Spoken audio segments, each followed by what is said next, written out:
Hi hello வணக்கம். இது உங்கள் சிவி ஜோன். காலை வணக்கம் டு ஆல்சோ. எல்லாரும் எப்படி இருக்கீங்க? இனி பார்த்தீங்கன்னா ஒரு சம்பவம் பயங்கர டென்ஷன். என்ன எதுக்குதான் இவங்கள பிக் பாஸ் வீட்டுக்கு வராங்க அப்படின்ற அளவுக்கு வந்துட்டு கோவத்தை நம்மளுக்கே உண்டாக்குதுன்னா அந்த பிக் பாஸ் வீட்டுக்குள்ளே பிக் பாஸ் இருக்கார். அவருக்கு எவ்வளவு காண்டாக இருக்கும். அதுவும் ஒரு விஷயத்த சொன்னாவே வந்து பதறுவாங்க எல்லா சீசன்லையும். பட் இந்த சீசனில் அந்த பதட்டமே கிடையாது. பிக் பாஸை மதிக்கிறதே கிடையாது. என்னையா இப்படி இருக்குது அப்படின்ற மாதிரி இருக்குது. என்னென்னா இந்த டிஸ்கஷன் நடக்கும், எப்பயுமே டிஸ்கஷன் நடக்கும். அப்படியே வந்து அந்த கேமராக்கு தெரியாமல் மைக்கை மறைச்சி பேசக்கூடிய விஷயங்கள் நம்ம நிறைய இடங்களில் பார்த்துருப்போம். அதை கமலஹாசன் அவர்கள் ஒரு இடத்துல வந்துட்டு பயங்கரமாக வந்து கலாச்சிருப்பார். அதுக்கப்புறம் அதை கொஞ்சம் கம்மியாச்சு, திரும்ப வந்துச்சு, அந்த மாதிரி போச்சு. ஆனால் இந்த சீசனில் சொல் பேச்சு கேளாமை அப்படின்ற மாதிரி வந்துட்டு கொஞ்சம் கூட மதிக்க மாட்டாங்க பிக் பாஸை. யார் யாருன்னா இந்த இவங்க ஆதிரை, இந்த ரம்யா, சுபிக்ஷா, வியானா, அரோரா, இவங்க எல்லாமே பார்த்தீங்கன்னா இந்த மாதிரி தான் பண்ணுறாங்க. ஒரு சில டைமில் பார்த்தீங்கன்னா ஆதிரியை வந்துட்டு இவர்கிட்ட பேசும்போது தான் சரி, ஒரு சில இப்போ நம்ம எஃப்ஜே கிட்ட பேசும்போது சரி, மைக்கை வந்து அப்படியே ரிமூவ் பண்ணிடுறாங்க, கைட்டு வச்சிடுறாங்க. பிக் பாஸ் சொன்னாலும் கேட்குறது, அதுக்கப்புறம் மாட்டிக்கிறாங்க. அதேமாதிரி மைக்கை வந்து மறைச்சி வந்துட்டு பேசுகிறாங்க. அதுலேயும் குறிப்பாக அரோரா பார்த்தீங்கன்னா ரொம்ப ஒஸ்ட்டு. பிக் பாஸ் சொன்னால் பார்த்துக்கலாம்னு சொல்லிட்டு மைக்கை கைட்டு வச்சு தான் பேசுகிறாங்க எப்பயுமே. அதுக்கப்புறம் இன்றைக்கி ஒரு சம்பவம் என்னென்னா, நைட்டு பார்த்தீங்கன்னா இந்த சூப்பர் டிலக்ஸ் ஹவுஸில் பார்த்தீங்கன்னா 4 பேர். யார் யார்?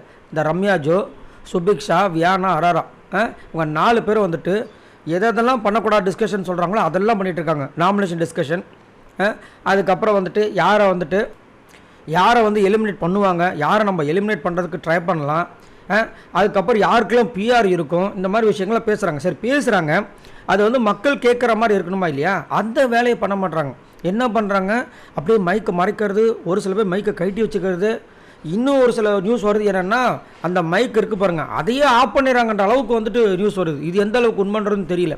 ஸோ இந்த மாதிரி வந்துட்டு பண்ணும்போது சரி, பிக் பாஸ் சொல்கிறதுக்கு முன்னாடி இதை பண்ணுறாங்க, ஓகே. பிக் பாஸ் சொன்னதுக்கப்புறமாவது இது பண்ணாங்கன்னு கேட்டிங்கன்னா, பிக் பாஸ் வந்து ஒரு 3-4 வாட்டி, மொத்தம் 5 வாட்டி வார்னிங் கொடுத்துருக்காரு.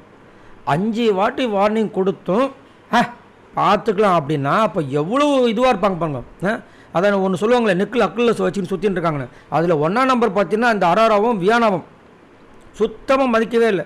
கண்டிப்பாக உங்களுக்கு ஒரு எல்லோ கார்டு இல்லை ரெட் கார்டு இந்த மாதிரி ஒரு பயத்தை கொடுத்தால்தான் கண்டிப்பாக இதுக்கப்புறம் பண்ண மாட்டாங்க. ஏன் அப்படின்னா, இந்த பிக் பாஸ் வீட்டில் வந்துட்டு அவங்க எப்படி இருக்காங்க, 24 மணி நேரமும் அவங்க பேசக்கூடிய விஷயங்களுக்காக தான் அவங்க கழுத்துலேயே வந்து மைக்கு மாட்டிருக்காங்க. அப்போ அந்த மைக்கு பர்பஸே இல்லையே.